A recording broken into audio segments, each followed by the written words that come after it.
History sheeter जो हैं आशुतोष ब्रह्मचारी जो हैं उनके द्वारा जो है ये सब लगाया गया आरोप है, इसलिए जो है वो ये विश्वास करने के योग्य नहीं है। माननीय न्यायमूर्ति ने गिरफ्तारी पर रोक लगा दी है। हम लोगों ने जो दलील रखी वो इस बात की दलील थी कि ये मुकदमा झूठा बनाया गया है।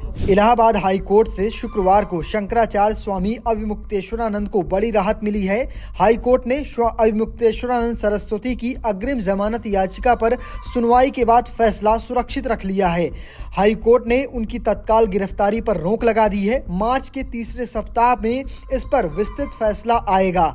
इस मामले की सुनवाई जस्टिस जेके सिन्हा की पीठ ने की है। सुनवाई के दौरान शंकराचार्य स्वामी अविमुक्तेश्वरानंद सरस्वती की ओर से आशुतोष ब्रह्मचारी की क्रिमिनल हिस्ट्री सीटर बताई गई और इस दौरान हाई कोर्ट की ओर से पुलिस से सवाल किया गया कि पीड़ित बच्चे कहां हैं। इस पर पुलिस की ओर से हाई कोर्ट को तमाम सारी जानकारी दी गई है। इस पूरे मामले पर शंकराचार्य के वकील क्या कुछ कह रहे हैं, चलिए आपको वो सुनवा देते हैं। माननीय न्यायमूर्ति ने गिरफ्तारी पर रोक लगा दी है और पूरी सुनवाई पूरी कर ली है। उन्होंने फैसले को भी सुरक्षित रख लिया।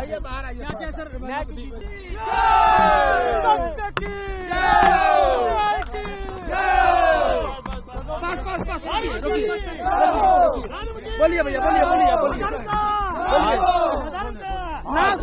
दोनों पक्षों की सुनवाई हुई, सभी पक्षों को सुना। आज कोर्ट में सुनवाई थी, क्या हुआ है? कोर्ट की सुनवाई में गिरफ्तारी पर माननीय न्यायालय ने रोक लगा दी है और उन्होंने फैसले को सुरक्षित रखा है। फैसले को सुरक्षित रखा है और गिरफ्तारी पर जो है वो रोक लगा दी। आप लोगों की तरफ से क्या कहा गया बेसिकली? हम लोगों की तरफ से यह कहा गया कि वो न तो हमारे स्कूल में कभी पढ़ता था, वो किसी हरदोई के स्कूल का उन्होंने सर्टिफिकेट प्रस्तुत किया है। उनका ही सर्टिफिकेट उनकी बात को झूठा साबित करता है। वो कहते हैं कि कभी निकल के बाहर जाते नहीं थे और उनकी ही बात झूठी साबित होती है कि उन्होंने खुद ही बयान दिया है कि 14 से 17 जनवरी के बीच में हमारे पास कई बार आए और जब वो हमारे छात्रावास में नरसिंहपुर में था तो संस्थागत छात्र के रूप में वो कैसे हरदोई में पढ़ रहे थे। ये सभी चीजें और बातें झूठी हैं और जो भी आरोप लगाया गया है वो निराधार झूठा है और उनकी जो है हिस्ट्री सीटर जो हैं आशुतोष ब्रह्मचारी जो हैं उनके द्वारा जो है ये सब लगाया गया आरोप है, इसलिए जो है वो ये विश्वास करने के योग्य नहीं है। जो व्यक्ति जो है वो इनामी है 25,000 के, उन्होंने ये सब आरोप लगाया है और मेडिकल रिपोर्ट में कुछ नहीं आया है। मेडिकल रिपोर्ट में 1-1.25 महीने के बाद कोई मेडिकल रिपोर्ट होती है तो उसमें ऐसा कुछ नहीं आता है और वहाँ पर जो इंक्वायरी रिपोर्ट है उसमें लिखा है जो प्रचार दुष्प्रचार किया जाता है वहाँ बच्चों ने ये नहीं कहा है कि उनके साथ जो है वो कोई अन्य प्रकार से कृत्य हुआ है। उन्होंने कहा है कि उनके माने मुंह के पास जो है वो अशोभनीय कार्य हो स्पर्श किया गया तो उसको जो है हम लोगों ने ये कहा कि अगर ये सही भी मान लिया जाए तो मेडिकल में इसकी क्या रिपोर्ट आई। तो मेडिकल में यही रिपोर्ट है कि भाई अब जो हम लोगों को इन्होंने मौखिक बताया है लेकिन अब मेडिकल रिपोर्ट में तो कोई कंक्लूसिव कुछ है नहीं। नाबालिग होने को लेकर क्या हुआ? मार्कशीट देखी गई, ऐसा कुछ मार्कशीट जो देखी गई नाबालिग के लिए वो तो नीचे का न्यायालय बताएगा। वो तो जुवेनाइल जस्टिस एक्ट के अंतर्गत वो कोर्ट ने जो है वो अपना उसको देख लिया। वो मुख्य रूप से उन्होंने आयु के प्रमाण पत्र के लिए बताया था लेकिन वो ये भूल गए थे कि उसमें संस्थागत छात्र लिखा है और वो 2025 में संस्थागत छात्र के रूप में हरदोई के विद्यालय से पास किया है 2025 में, जबकि वो कह रहा है कि हम 2024 से उनके यहाँ नजरबंद थे उनके छात्रावास में। तो ये अविश्वसनीय घटना है, परस्पर विरोधी। हाई कोर्ट में मिली जीत के बाद शंकराचार्य ने क्या कुछ कहा वो भी सुन लीजिए। अभी हमारे अधिवक्ता पीएन मिश्रा जी से बात हुई है।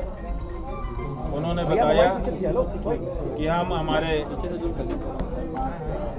दूसरे अधिवक्ताओं के मंडल के साथ न्यायालय में आपका पक्ष हम लोगों ने रखा, जिसका नेतृत्व गुप्ता जी ने किया और विस्तार से न्यायालय में चर्चा हुई। दोनों पक्षों ने अपनी अपनी दलील रखी और न्यायालय ने ये कहा कि हम फैसला रिजर्व कर रहे हैं और शेल नॉट बी अरेस्टेड, जो अरेस्टमेंट की कार्यवाही है उसको उन्होंने रोक दिया है कि गिरफ्तार नहीं किया जाना। गुरुजी, इस फैसले को आप लोग कैसे देखते हैं, क्योंकि आप लोग ऐसा है कि वहाँ पर हम लोगों ने जो दलील रखी वो इस बात की दलील थी कि ये मुकदमा झूठा बनाया गया है। निश्चित रूप से न्यायाधीश को ये बात हमारी जो वहाँ पर रखी गई थी इसमें बल दिखाई दिया होगा, तभी तो उन्होंने इस तरह का एक निर्देश प्रदान किया है। इसलिए हम आरंभ से कह रहे थे कि हमारा काम है जो बात जैसी है उसको न्यायाधीश के सामने ठीक से रखना। हम लोगों ने रखा और आप देखिए कि न्यायाधीश ने जो वर्डिक्ट दी है, जो एक आदेश पारित किया है, उससे ये पता चलता है कि वो समझ रहे हैं कि इस मामले को बनावट बना करके रखा गया है। विपक्ष जिन्होंने आरोप लगाया था उनके लिए कितना करारा तमाचा होगा ये इस तरीके से कोर्ट का आदेश देखिए, हुआ है। तमाचा वमाचा की बात हम नहीं करेंगे। हम तो ये कहेंगे कि हम लोगों ने वहाँ पर अपनी बात रखी, न्यायाधीश ने उसको सुना, सुन करके समझा उसकी प्रकृति को। अब वो जो उनका विस्तृत निर्णय आएगा उसमें वो अपना दोनों पक्षों की बात और अपनी बात कहेंगे, उसमें हम लोग फिर विश्लेषण करेंगे। गुरुजी, एक बड़ी बात ये कही गई है, सरकार के जो एएजी होते हैं, एडिशनल एडवोकेट जनरल, उन्होंने कहा अपनी बात में अपनी तरफ से ये पक्ष रखा कि वो दोनों बटुक कभी भी इस आश्रम में नहीं रहे हैं। ये स्टेटमेंट कितना बड़ा मानते हैं, हम लोग खुद माना इस बात को। अच्छा, उन्होंने इस बात को माना? इस बात को कौन नहीं रहे? देखिए, अभी तक जितना बड़ा प्रचार किया जा रहा था कि आश्रम में बटुकों का शोषण, गुरुकुल में बटुकों का शोषण और इनके यहाँ ये होता है, ये जो बात चलाई जा रही थी उसको तो जो एजी हैं उन्होंने ही समाप्त कर दिया। उन्होंने ये कह दिया कि इस आश्रम में ये बटुक नहीं रहे। हम लोग पहले से कह रहे थे कि हमारे यहाँ वो नहीं रहे। आज वो बात जनता के सामने साफ साफ प्रमाणित हो गई। तो ऐसी परिस्थिति में जो कहानी बनाई गई थी वो तो पूरी तरह से ध्वस्त हो गई।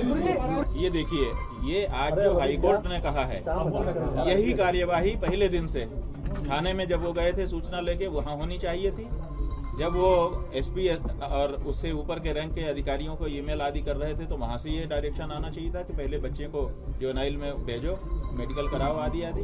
और उसके बाद जब वो कोर्ट में गए थे तो कोर्ट को भी ये कहना चाहिए था कि बच्चों की कस्टडी उचित संस्था को प्रदान की जाए ताकि उनका संरक्षण हो और उनका दुरुपयोग ना किया जा सके। लेकिन हाई कोर्ट तक जाते जाते ये नहीं हुआ।